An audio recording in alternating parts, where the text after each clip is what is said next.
belajar tentang pengolah angka.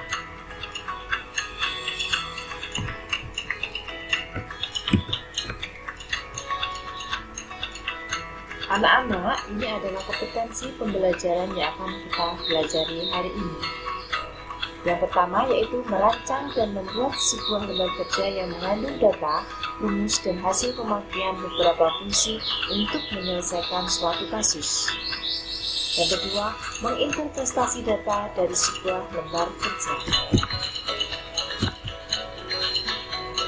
Tentu saja indikator yang kita pelajari hari ini yang pertama yaitu peserta didik mengenal tentang software pengolah angka. Yang kedua, peserta didik mengenal fasilitas aplikasi pengolah angka. Pada dua poin ini akan kita pelajari pada bagian hari ini. Untuk poin ketiga dan keempat akan kita pelajari minggu depan ya.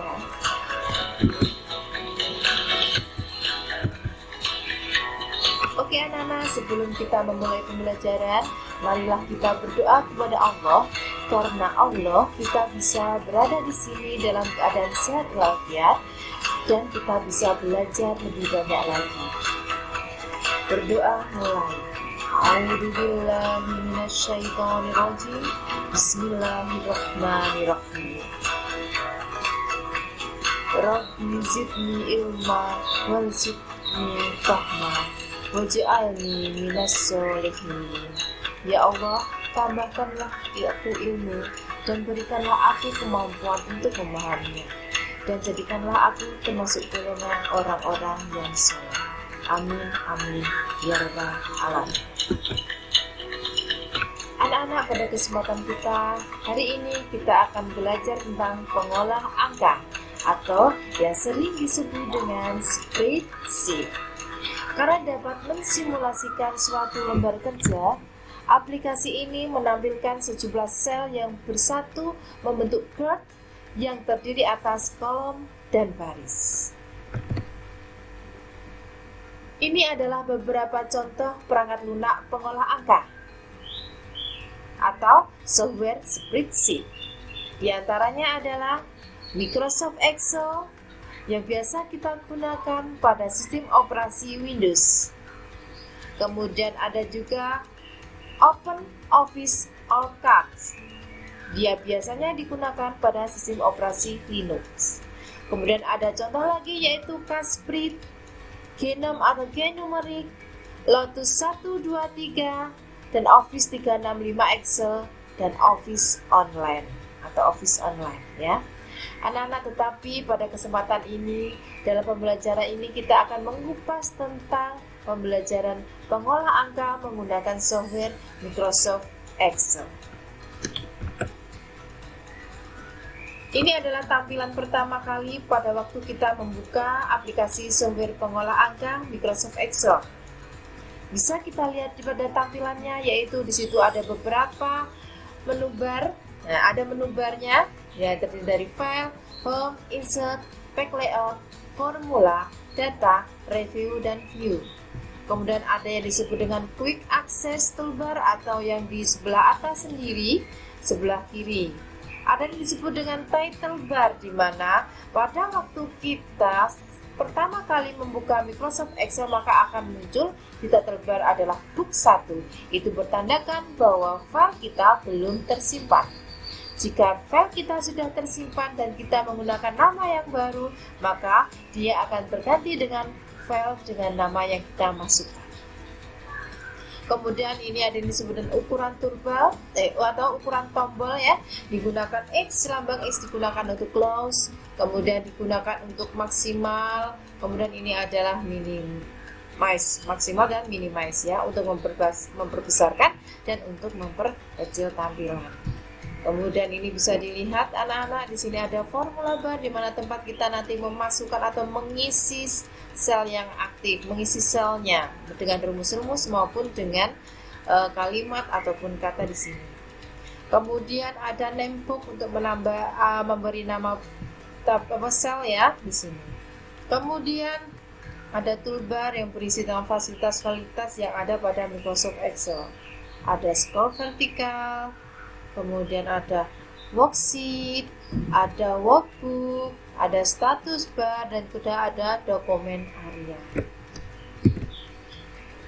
Selanjutnya kita nanti akan diperkenalkan tentang istilah-istilah nama yang ada pada pengolah angka. Ada yang disebut dengan row, kolom, sel, ring, worksheet, dan workbook. Untuk baris biasanya dikenali dengan angka 1, 2, dan 3. Untuk kolom itu adalah dilambangkan atau dikali dengan huruf A, B, C, D, dan seterusnya. Untuk sel sendiri ini beda dengan sel yang ada di pelajaran IPA ataupun biologi ya. Sel ini sendiri adalah perpotongan antara kolom dan baris yang memiliki sebuah nama. Nama dari sel diambil dari perpaduan antara kolom dan baris tersebut. Misalnya, sebuah sel terdapat pada pertemuan antara kolom B dan baris keempat, maka sel tersebut dinamakan B4. Tetapi jika berada pada kolom B dengan baris kedua, maka disebut dengan B2, seperti yang dicontohkan ini. Kemudian rings. Ring adalah sekumpulan sel yang saling berdekatan. Dengan penulisannya di awal paling kiri atas atau sel awal dan diakhiri sampai dengan kanan bawah atau sel akhir. Contoh, B2.2C5. Seperti contohkan ini adalah di mana sel awalnya adalah B2 dan sel akhirnya adalah C5. Kemudian worksheet atau disebut dengan lembar kerja. Terdiri dari nanti kolom dan baris. Pada lembar kerja ini nanti kita ada fasilitas beberapa baris, bahkan jutaan baris sesuai dengan versi yang kita gunakan. Kemudian ada workbook, yaitu buku kerja yang merupakan satuan terbesar dan terdiri dari beberapa worksheet. Biasanya ketika pertama kali membuka lembar kerja baru, maka title bar bertuliskan book 1. Ya. Dan jika di-save, nama ini akan berubah sesuai dengan nama file yang dituliskan. Workbook ini istilahnya seperti buku. Di dalam buku pasti terdapat beberapa lembar halaman, dan lembar halaman itu disebut dengan worksheet. Ya. Kemudian ini adalah langkah-langkah untuk membuka Microsoft Excel 2003. Cara pertama dengan pencarian atau klik logo. Langkahnya yaitu klik pada logo Windows tersebut, yaitu logo ini. Kemudian setelah itu klik logo pencarian, masukkan aplikasi yang ingin kita buka, misalnya Excel 2013, maka kita klik aplikasi tersebut.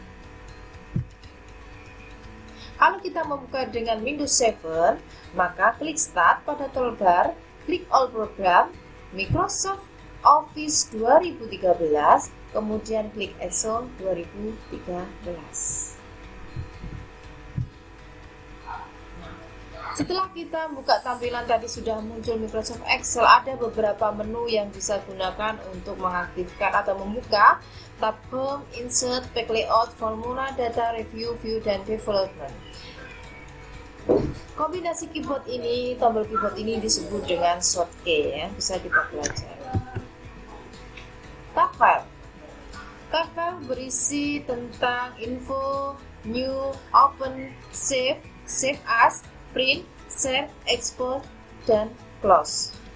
Pada versi sebelumnya, yaitu yang kita kenal dengan istilah Office Button, yang berada pada Microsoft Excel 2007, kemudian diganti dengan Tab File pada versi Microsoft Excel di atasnya seperti 2010, 2013, 16, dan 19. Tab Home. Pada tab Home berisi ikon-ikon yang dapat digunakan untuk memodifikasi huruf font, mengatur alitmen paragraf, mengatur format data, menyisipkan atau menghapus, mengatur format sel, fungsi sorting pengurutan data, serta fungsi pencarian data. Ini adalah beberapa fasilitas yang bisa ditemui pada selanjutnya tab Insert. Tab Insert berisi ikon-ikon yang dapat digunakan untuk menyisipkan tabel, gambar, grafik, hyperlink, textbox, header, footer, word-art atau objek-objek lain pada worksheet. Tab Pack Layout. Menu Pack Layout digunakan untuk mengatur ukuran lembar kerja terkait dengan proses mencetak file Excel. tab formula. Di dalam tab formula ada fasilitas function library, definite name, formula auditing, dan calculation. Pada tab data ada yang disebut dengan ada fasilitas maksud saya yaitu get internal data, connection, sort and filter, data tool, dan outlines. Pada tab review ada fasilitas proofing, language, comment, and checks. Pada tab view ada show, zoom, windows, dan macros. Di dalam Microsoft Excel nanti kita akan mengenal tentang jenis tipe data. Microsoft Excel memiliki beberapa jenis tipe data yang berhubungan dengan angka, teks. Jenis tipe data yang tersedia adalah sebagai berikut. Yang pertama adalah general, kedua number, 3 currency, 4 accounting, 5 short date, 6 long date, 7 time, 8 present rate, kemudian 9 fraction, 10 scientific, 11 tag, dan ke-12 adalah formula. Tipe data pada Excel dengan 3 macam jenis data yang bisa kita inputkan ke dalam lembar kerja atau worksheet, yakni tipe data, label value, dan formula. Di dalam Microsoft Excel nanti kita juga akan mengenal tentang alamat sel atau acuan sel. Ada 3 jenis acuan sel ya, yaitu alamat sel relatif, alamat sel semi absolut, dan ketiga adalah alamat sel absolut atau mengunci sel pada Excel. Alamat sel relatif.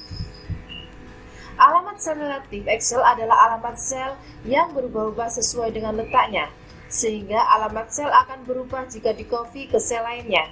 Secara default, alamat sel Microsoft Excel bersifat relatif, yaitu contohnya yaitu C2.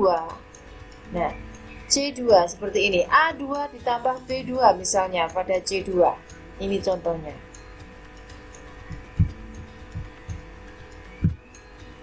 Kemudian alamat sel semi absolut.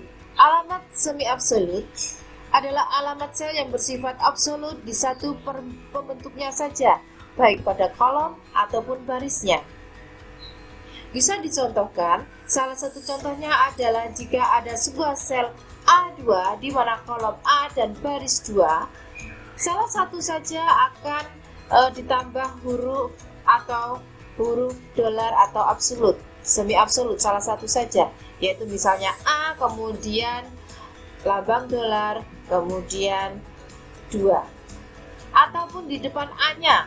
Nah, salah satu saja, bisa di depan A sebagai kolom maupun di depan 2 sebagai baris sesuai dengan sel yang ditentukan. Kemudian yang 3 adalah alamat sel absolut atau mengunci sel pada Excel secara sepenuhnya. Jadi dengan adanya sel absolut, alamat sel yang bersifat absolut pada kolom dan barisnya, sehingga alamat sel tidak pernah berubah jika di-copy di tempat lain. Untuk membuat sel menjadi absolut ditambahkan karakter dolar atau S sebelum kolom dan baris alamat sel. Jadi keduanya, baik kolom maupun baris, harus ditambah dengan karakter dolar di sini. Sehingga suatu saat jika kita copy maka nilainya tidak berubah atau tetap. Demikian anak-anak pembelajaran hari ini untuk bagian kedua tentang pengolah angka. Tentu saja menggunakan software Microsoft Excel akan kita pelajari minggu depan. Jika ada salah kata, saya meminta maaf. Assalamualaikum warahmatullahi wabarakatuh.